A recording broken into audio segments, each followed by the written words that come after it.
pasó el martes en el Parlamento? ¿Hubo una declaración de independencia o no la hubo? Conviene al señor Puigdemont aclarar si ha habido o no una declaración unilateral de independencia. Todo apunta por los gestos y por las declaraciones de las CUP y también por lo que se firmó una vez se cerró la sesión del Parlamento, que hay muchas dudas también en el bloque soberanista respecto a qué es lo que dijo el señor Puigdemont. Así que tiene la oportunidad de ser claro, de ser honesto con lo que ha trasladado el pasado martes, en la carta que tiene que enviar al Gobierno de España, y a partir de ahí pues sabremos exactamente qué es lo que ocurrió el pasado martes. Su portavoz, Óscar Puente, dijo que el 155 era una medida cruenta y Margarita Robles, un poco antes, que no veía necesaria su aplicación. ¿Por qué han pactado ahora su puesta en marcha con Mariano Rajoy? Bueno, el Partido Socialista es el partido de la Constitución de 1978. De los 4 partidos que ahora mismo, sobre los cuales pivota el sistema político en España, solamente el PSOE es el partido que podríamos decir participó de manera activa en la arquitectura de la Constitución de 78. Eso exige 2 cosas. Uno, ante supuestos ataques o potenciales ataques a la integridad territorial del país y en consecuencia a la quiebra de la Constitución española, se tiene lógicamente que activar los mecanismos, los instrumentos que reconoce la propia Constitución. Además, y me permitirá esta pequeña digresión, este artículo del 155 lo que le permite al Estado español es plantear una respuesta ante una magnitud como la que, o el desafío tan grande que estamos viendo, una respuesta homologable al conjunto de países europeos que tienen artículos semejantes a este. Pero a partir de ahí, lógicamente, siempre hemos dicho que la defensa de la Constitución implica también su actualización. Y en ese sentido creo que el acuerdo que se ha logrado con el Partido Popular, con el presidente del Gobierno, es el de, ante una eventual quiebra unilateral por parte de esa integridad y de la Constitución por parte del bloque secesionista, pues comenzar a activar el artículo 155, pero también resolver el problema de fondo, y eso implica una reforma constitucional. ¿Cuál es la respuesta de Carles Puigdemont que le satisfacería como para no seguir adelante con el 155? Hombre, para mí la mejor sería el decir que no hubo declaración unilateral de independencia. A partir de ahí, lo que sí que le puedo asegurar es que nadie quiere, salvo Rivera, aplicar el 155. Y además, le digo, creo que está en la mano del señor Puigdemont no aplicar el artículo 155. A partir de ahí también le diré, el Partido Socialista, en las distintas conversaciones que he tenido con el presidente del Gobierno, tiene una opinión y una interpretación propia del artículo 155. ¿Y cuál es esa opinión e interpretación? Bueno, yo creo que son varias las cosas, ¿no? La primera, se trata de reconstruir, no de suspender. Lo que ocurrió el 6 y el 7 de septiembre es que los propios dirigentes de las instituciones catalanas suspendieron el autogobierno de Cataluña, situaron a Cataluña fuera de la legalidad constitucional y estatutaria, y en consecuencia el deber de los propios dirigentes catalanes es volver a situar a Cataluña dentro de la legalidad constitucional y estatutaria, que ha sido votada mayoritariamente por la sociedad catalana. A partir de ahí podremos hablar, y si no lo hace los dirigentes catalanes, tendrá que hacerlo el Estado Social de Derecho. Y en el caso de que Puigdemont diga que no ha declarado la independencia, ¿qué pasa al día siguiente? ¿Cuál es la situación en Cataluña? Yo creo que hay 2 planos, la política catalana y el conjunto de la política española. En la política catalana creo que es inevitable ir a elecciones.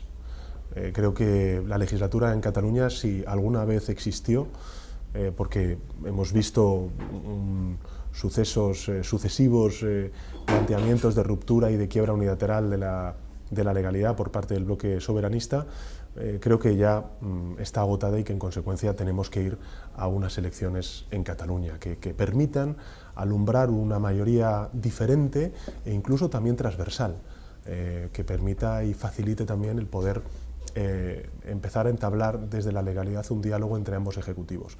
Y en segundo lugar, yo creo que está el escenario del Congreso de los Diputados.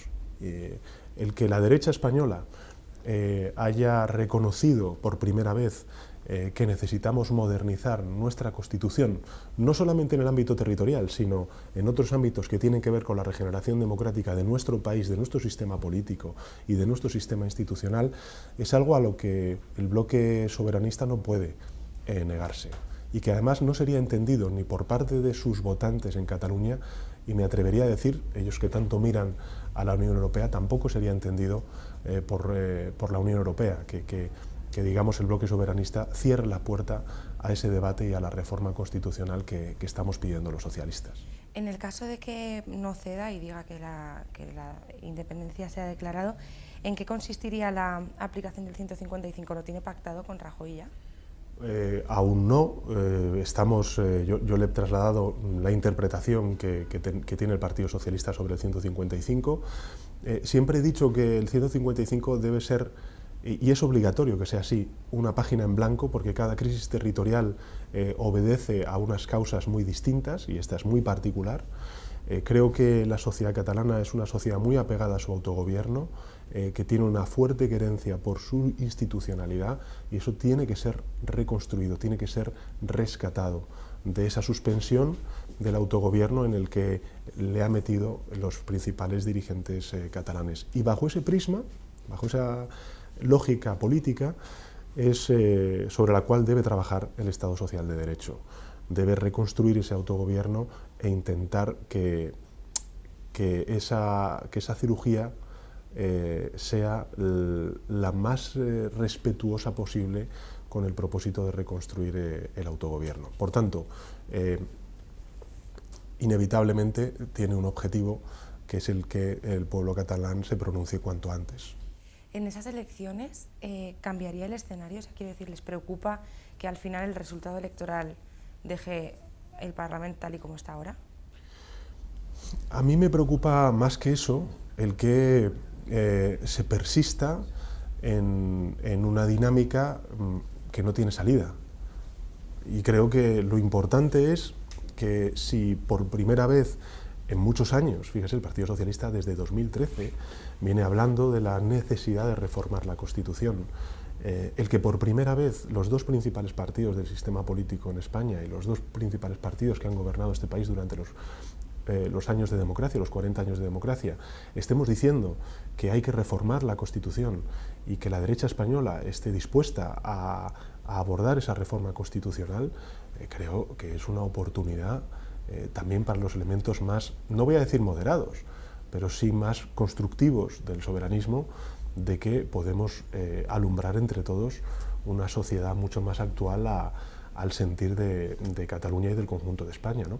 Creo además que estamos ante una gran oportunidad.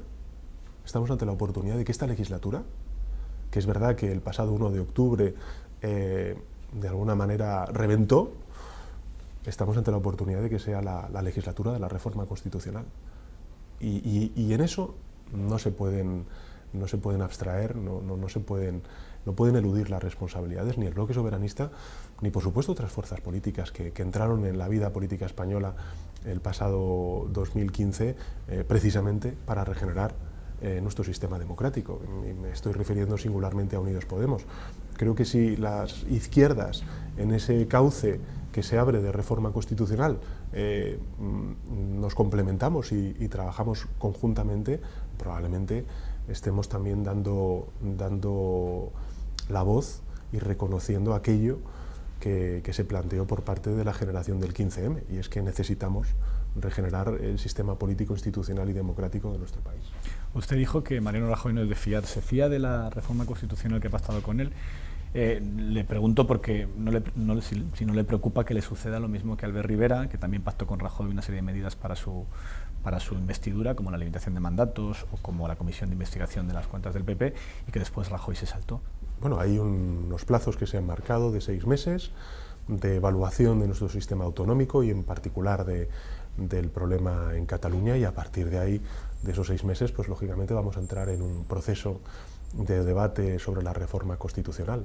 Y creo que además lo que justifica esta legislatura desde el punto de vista político e histórico, me atrevería a decir, es la reforma constitucional, ¿no?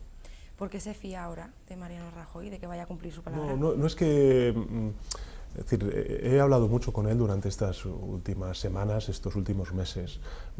Creo que hemos hecho una reflexión compartida sobre lo que debe hacer el país para resolver esta crisis, que tiene muchos matices, tiene muchas perspectivas, que tienen que ver lógicamente con una cuestión de identidad de la sociedad catalana, que debe ser reconocida de mejor manera en la Constitución española, pero que también tiene otras cuestiones que ver con los derechos, con las libertades, con el mal funcionamiento de nuestro sistema político, la necesidad de regenerar la vida democrática en nuestro país. En definitiva, creo que el presidente del Gobierno, o así lo espero, ha entendido la envergadura de la crisis que estamos viviendo y creo que ha entendido que es necesario dar los pasos para resolverla. Desde ese punto de vista el Partido Socialista va a trabajar y lo vamos a hacer con sentido de Estado, y cuando digo con sentido de Estado no me estoy refiriendo a una cuestión, a un concepto conservador, al contrario.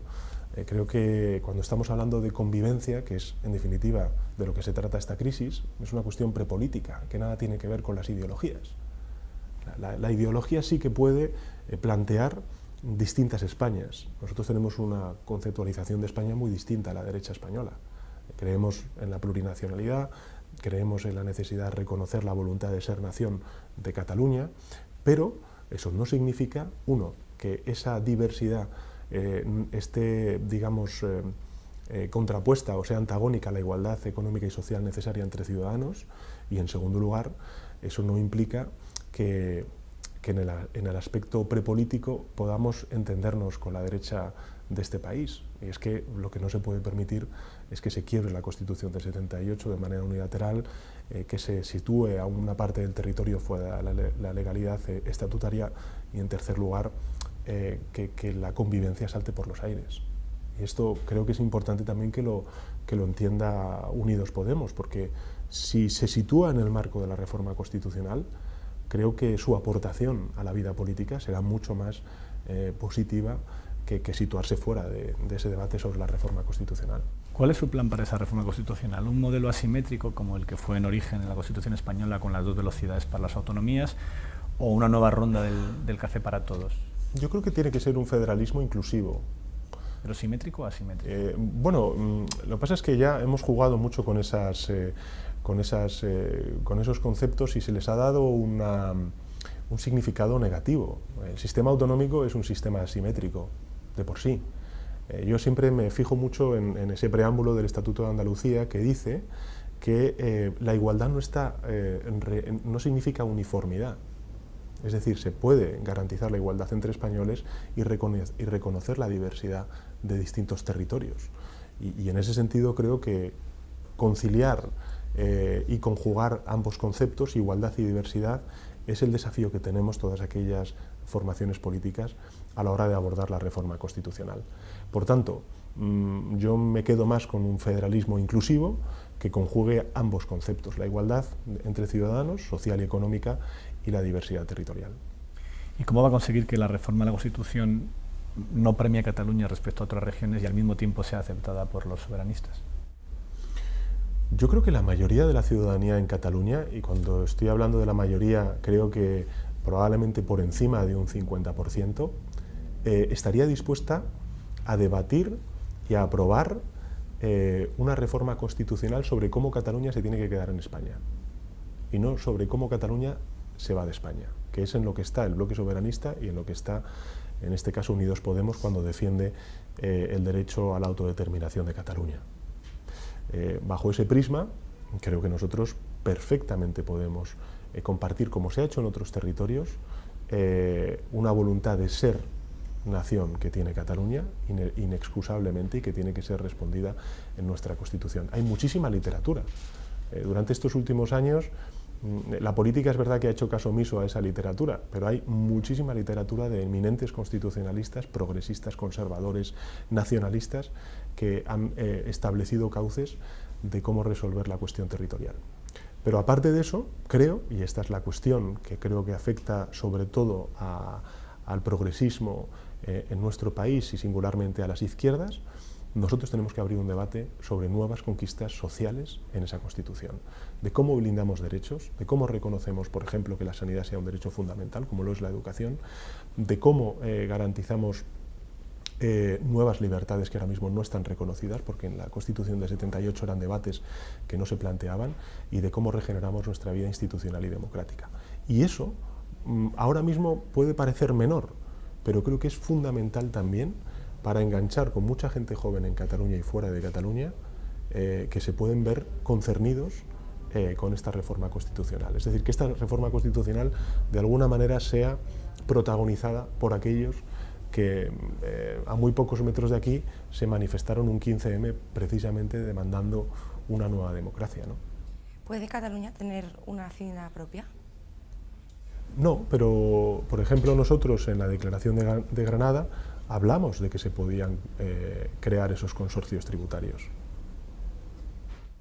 ¿Qué le pareció el discurso del rey de la semana pasada? ¿No echó en falta una llamada al diálogo, como manifestaron algunos socialistas? Bueno, yo en ese contexto prefiero quedarme donde yo me sentí más identificado, fue en la última parte del discurso cuando hablaba del encuentro. Porque el encuentro al final es el diálogo, y creo que precisamente sin diálogo esta crisis no tendrá solución. Ese diálogo tiene dos planos, uno el catalán y otro el conjunto del Estado que tiene que digamos, plantearse con la Comisión y luego con la reforma constitucional. ¿Está llegando ya el diálogo, aunque sea por requerimiento? Yo creo que sí, yo creo que estamos... es verdad que, claro, los lectores cuando lean esta respuesta pensarán qué sofisticada se ha vuelto la política, pero es verdad que de alguna manera estamos viviendo una crisis muy compleja. Es muy compleja por los años que han tardado en responderse y abordar esta crisis. Yo, en broma, algunas veces, claro, digo que esta crisis no es una quiebra de Lehman Brothers que viene al otro lado del Atlántico y por tanto es ajena a España y luego, pues, de alguna manera intoxica todas las economías europeas. Esta la hemos vivido en vivo y en directo, y a Rajoy se le hemos comentado y alertado y demandado durante muchos años. Dicho esto, bienvenida sea esa comunicación política entre ambos ejecutivos, aunque sea epistolar. ¿Qué falló para que el Ministerio del Interior y el CNI fuesen incapaces de interceptar las miles de urnas el 1 de octubre a pesar de los mensajes de seguridad que transmitía el gobierno en todo momento previo al referéndum? Yo creo que el 1 de octubre se vieron muchísimas deficiencias en la respuesta del Estado Social de Derecho y creo que el presidente del gobierno es consciente, ¿no?, de ello. ¿Qué pensó cuando vio las cargas policiales? No me gustaron en absoluto. Las rechazamos y de hecho creo que de alguna manera, aunque es verdad que estamos viendo el que el delegado del gobierno, el presidente del gobierno el otro día en la comparecencia del Congreso trasladaron efectivamente su rechazo a ese tipo de imágenes que nos han dañado y mucho en la esfera internacional y han alimentado el discurso victimista del independentismo durante estos últimos días. Creo que evidentemente ese debate se tendrá que suscitar en algún momento en el Congreso de los Diputados. Ustedes plantearon la reprobación de la vicepresidenta del Gobierno tras el 1 de octubre. Pero luego la dejaron en el aire en función de lo que dijera Mariano Rajoy. ¿Fueron suficientes sus explicaciones o seguirán adelante con la reprobación? Nosotros vamos a pedir responsabilidades al Gobierno cuando toque. Y creo que en la política pues también la oportunidad es importante a la hora de plantear esos debates y lógicamente la democracia en España se fortalece, demuestra su salud cuando es capaz de abordar debates como el de, por ejemplo, la unidad del Estado en cuanto a la respuesta a un desafío que intenta quebrar nuestra Constitución y nuestra integridad territorial, y por otro lado también ser exigentes en la rendición de cuentas ante fallos que se produjeron. Cuando toque entiendo que es que se retrasa. Cuando toque es cuando toque. Pero no va a ser la semana que viene la interpelación y la siguiente la reprobación. No, vamos a esperar primero. Creo que es importante que desde la política se planteen debates que ayuden a resolver esta crisis, y anteponer ese objetivo me parece mucho más importante que el que posteriormente se hable y se exijan las responsabilidades y el Gobierno rinda cuentas sobre efectivamente un hecho que no gustó, creo que tampoco a muchos integrantes del Gobierno y del Partido Popular. ¿A quién responsabiliza la vicepresidenta del Gobierno por ser la encargada del diálogo en Cataluña o al presidente? Bueno, yo creo que estas cuestiones, cuando se traten de hablar y se traten de debatir, ya verán ustedes a quién planteamos esas responsabilidades, pero sí que le digo, ¿no?, que en todo caso creo que tanto en el Gobierno hay claramente personas que estuvieron coordinando toda esa, digamos, respuesta del Estado al 1 de octubre y que lógicamente tendrán que comparecer y rendir cuentas. Y en función de lo que nos digan, pues lógicamente el Partido Socialista, en este caso el Grupo Parlamentario Socialista, pues exigirá las responsabilidades, ¿no? Pero no es, desde luego en mi caso, sí que le aseguro, no es la responsabilidad de Rajoy. Pero no se entiende por qué lo pidieron la responsabilidad a la vicepresidenta y no al responsable directo, que es el ministro del Interior, ni tampoco al último responsable, que es Mariano Rajoy. Bueno, si alguien creo, y en esto no estoy diciendo nada novedoso, si alguien creo que ha capitaneado y coordinado toda la acción política de respuesta al 1 de octubre, es la vicepresidenta, ¿no? En las últimas semanas, distintos dirigentes del PSOE han utilizado calificativos muy duros para referirse a Carles Puigdemont. Golpista, delincuente, traidor. ¿Cómo le definiría usted al presidente de Cataluña en una sola palabra ahora mismo? No, yo no jugaría a digamos, a este planteamiento. Creo que Carles Puigdemont es una persona que está enfrentada a una decisión histórica. Y es el de que efectivamente hay una base social importante independentista en Cataluña, pero él debe de aspirar a ser el presidente de todos los catalanes y catalanas. Cuando él habla de un solo pueblo, creo que lo importante es decir que hay efectivamente un solo pueblo, pero con muchas opiniones que se han visto manifestadas de múltiples maneras a lo largo de estas últimas semanas. Lo hemos visto en el término económico, con empresas que se están fugando de Cataluña y que están muy arraigadas en el ser catalán, se están fugando de Cataluña como consecuencia de esta inestabilidad jurídica a la que ha sometido al sistema político catalán.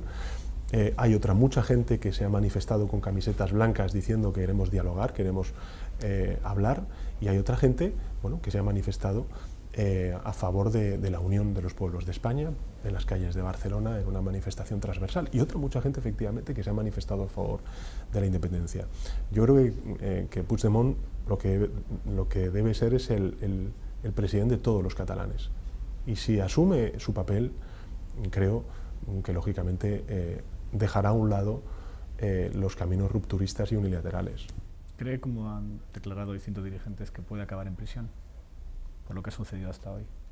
Yo lo que espero es que esto se resuelva por los cauces políticos, constructivos, racionales, pero también me niego a creer, y además así lo creo y lo pienso, que en España haya presos políticos. En España no hay presos políticos, hay políticos presos, ¿no? Y el caso más evidente es Ignacio González, ¿no? Un presidente autonómico que ha demostrado ser un corrupto de una pieza y que está ahora mismo pues, en prisión como consecuencia de esa corrupción. Y creo que todos los políticos debemos ser conscientes de que una u otra forma tenemos que respetar la ley. Esos son los límites que tenemos, y esto no es un concepto conservador.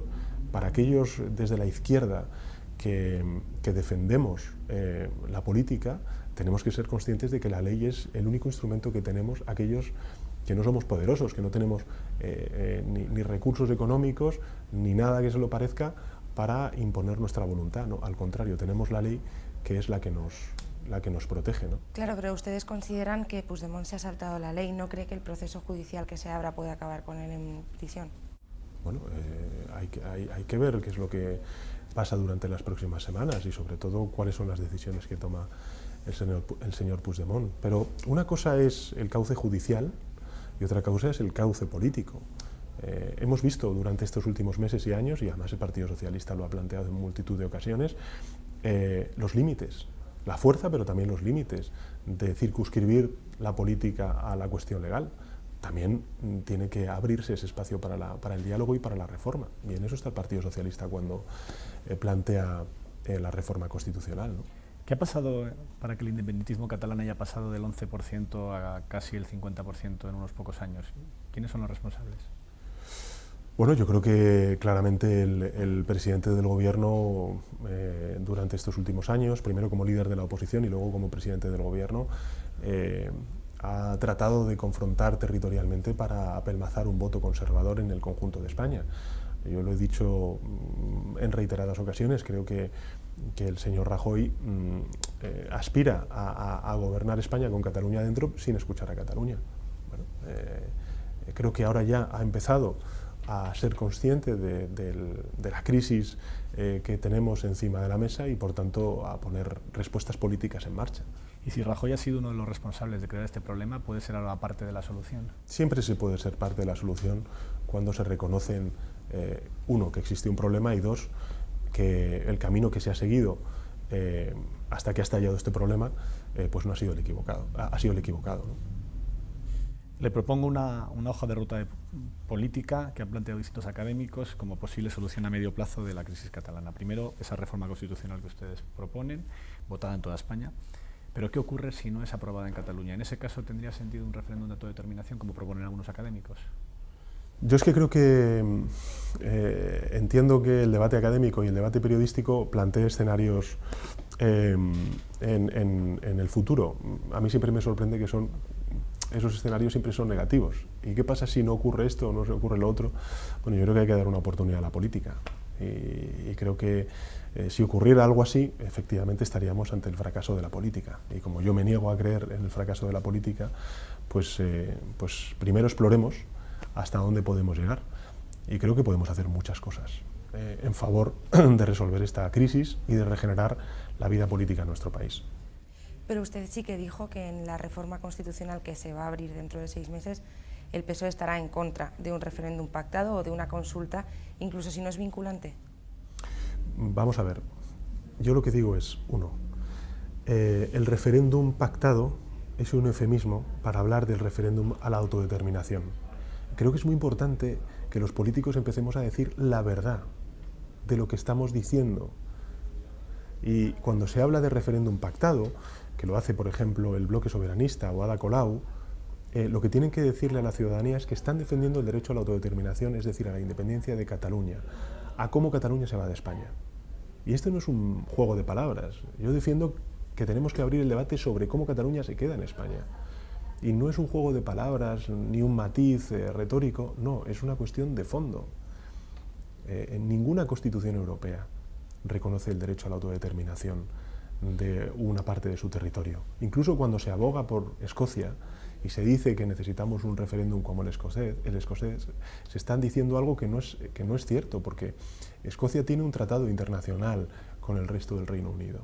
Y en España no hay eso. En España hay una constitución que puede ser mejorada, sin duda alguna, donde se puede reconocer la voluntad de ser nación de Cataluña, por supuesto que sí.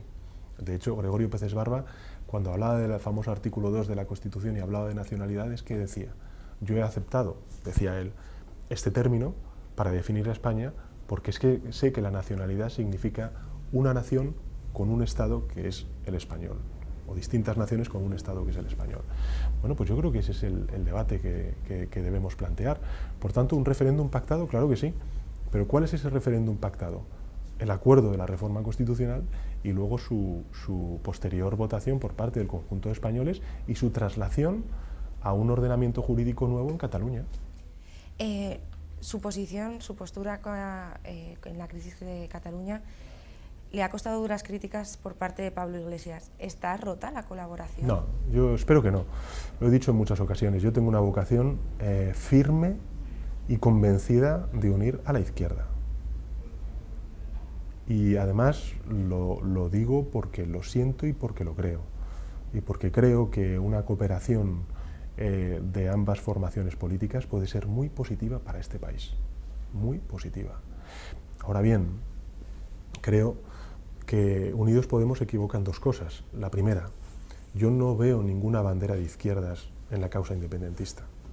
Ninguna. No veo ahí una causa por la democracia. La democracia no es una vía unilateral.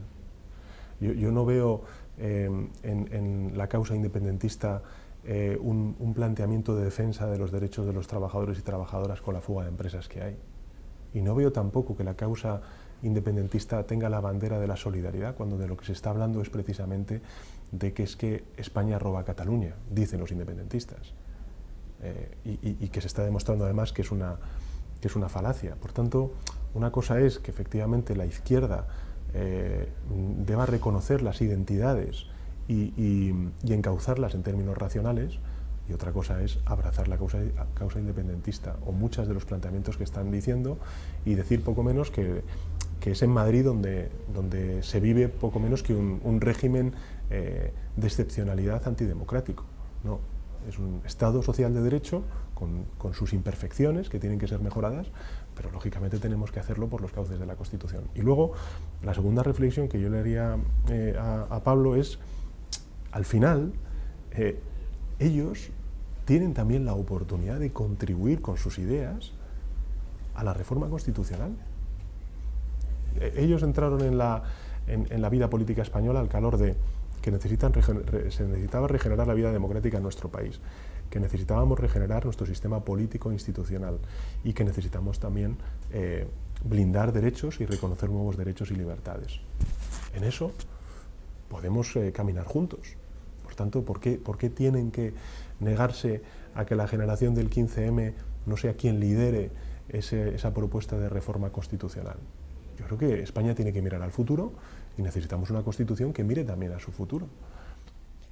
¿Han hablado, Pablo Iglesias, y usted estos días? No hemos hablado, pero volveré a hablar con él, sí. Y para terminar, dos preguntas un poco en clave interna.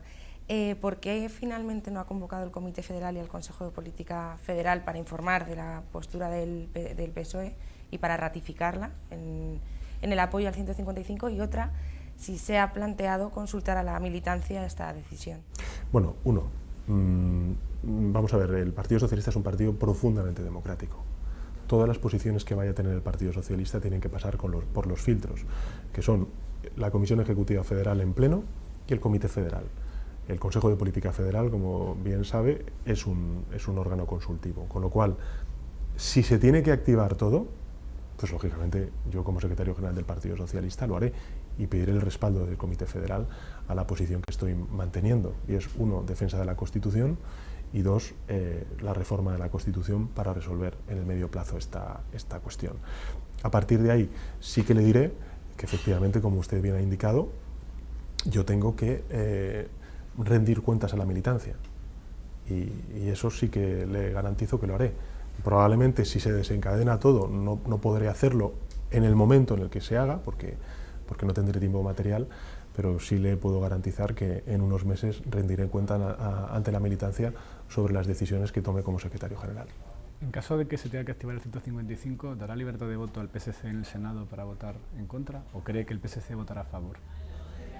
Sí, creo que ha habido algo que se ha demostrado en estos meses, es que siendo dos organizaciones distintas, pero compartiendo un mismo propósito, que es el de resolver la crisis territorial en Cataluña, es que el PSC y el PSOE vamos de la mano y que estamos absolutamente sincronizados, con lo cual ahora, por supuesto, un planteamiento único en el voto por parte de ambas organizaciones.